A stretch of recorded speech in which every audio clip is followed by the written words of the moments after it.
the stage.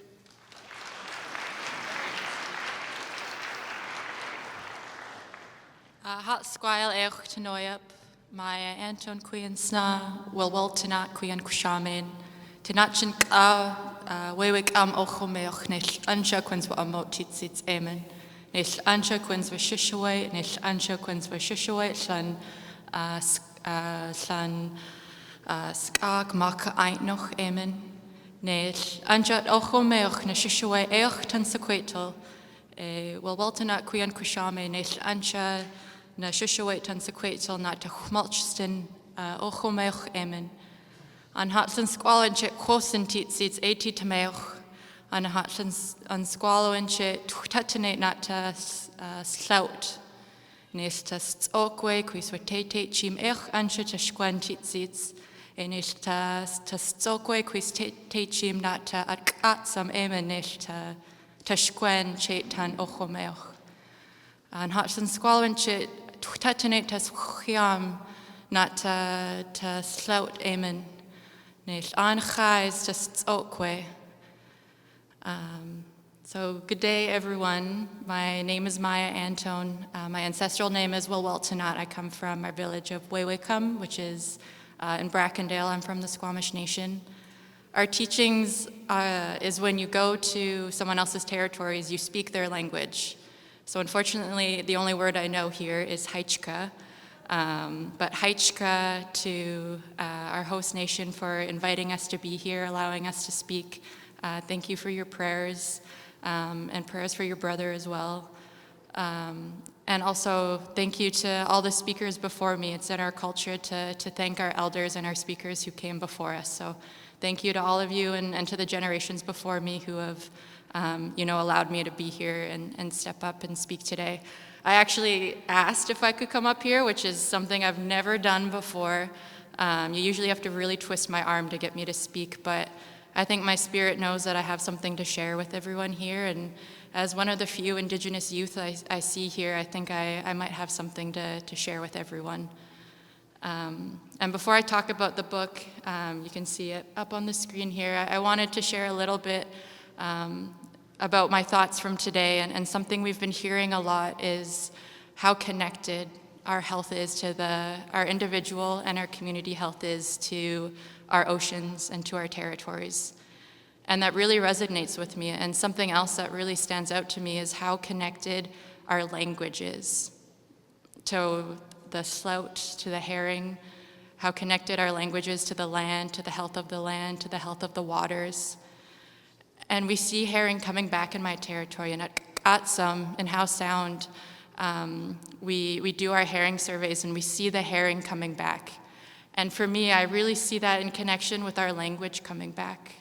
I'm one of our very few fluent Squamish language speakers, and I'm a language teacher. And I see our youth really standing up and taking hold of our language. And our youth are really standing up and protecting the herring as well. A lot of us volunteered our time at the beginning to get out on the boat, as you can see, and we snorkel the west side of Howe Sound. And we look to see where the herring are spawning. And then we're collecting that data, and we're sharing it with our community and the greater community.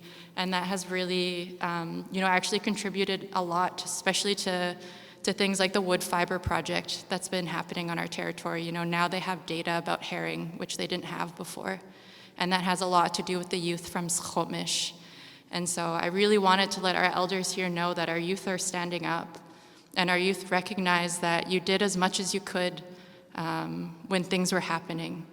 We recognize that the health of the oceans was happening when the decline of the health of our people was happening, because we know what was happening in those schools. We know what was happening to you. And so for us, we're taking that responsibility now, and we're bringing it to our own homes. And I have a daughter now, and so everything I do is for Maka, is for my daughter. That's a little bit I wanted to share about the health of our language and the health of the herring. I think it's so connected, and so I hope that you see there's more roles than just fishermen and scientists in this fight that we're doing. There's roles of teachers and youth, and there's roles for everyone in what we're talking about today.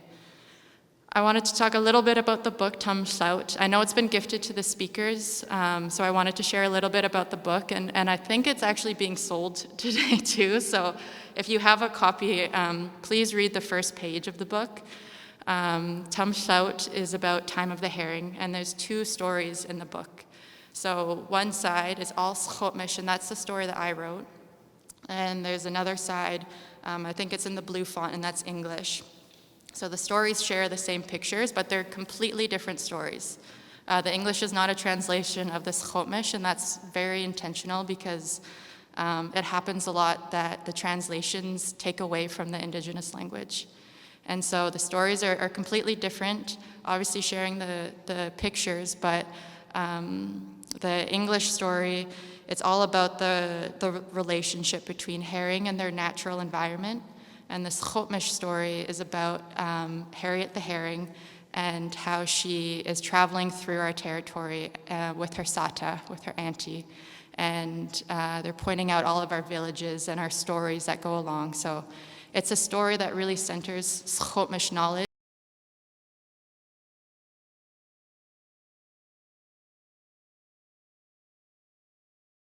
Everyone to read it. I don't think there's another Schotmish speaker here, but we're working on getting it online, and I'm going to share a reading of it, but I hope you're able to bring it home to your community and show your youth, what they can do and what they can dream of, because this was just a dream, and then one day we just made it happen, and now we're selling it to all of you, and all of the proceeds, all of the money you spent today will go back into Schotmish language revitalization.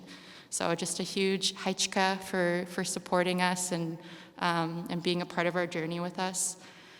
The last piece I wanted to share that I was really thinking about is also around story.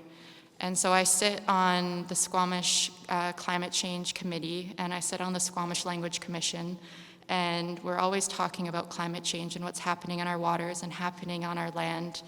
And it's really anxiety-inducing. A lot of youth are facing this climate anxiety, and especially after having a daughter not that long ago, I feel this urge to figure out what to do.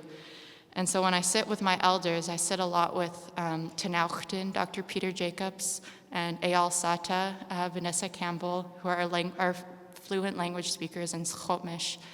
And when we talk about these things, they tell me to go back to the legends, go back to our stories. These are where all of our answers are.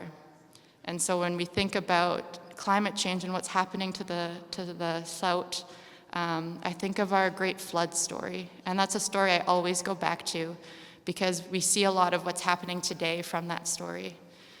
When in Schotmish, our story is all about greed. And that's why the great flood happened. And we see that today. We see that's why we're here with the herring. It's all about greed. And so I go back to those stories and I think of what our old people did during that time. And those teachings and those lessons, first the animals disappeared, and then the fish disappeared, and then the berries disappeared. And that's what we're seeing today. And so we go back to those teachings and we bring that forward and we share that with our youth today. It's scary and it's hard work to do, but it's important. And that teaching of if you don't share what you know, if you don't share your knowledge, it comes up in a physical way for you. And you get sick because you're not sharing what you have. And we see that with elders today, not because they don't want to share, but because people aren't going to ask them.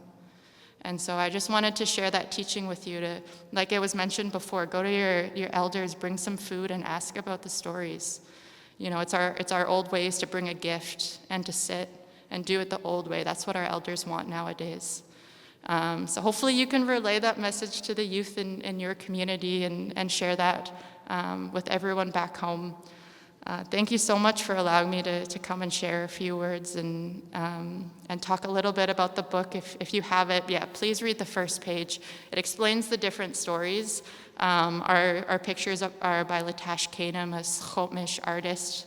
And the stories really tell actually a lot of our legends in the little pieces of the pictures. So you might not fully understand, but I know a lot of our stories are very similar to here. So Heichka for allowing me to come up and say a couple words. Thank you so much.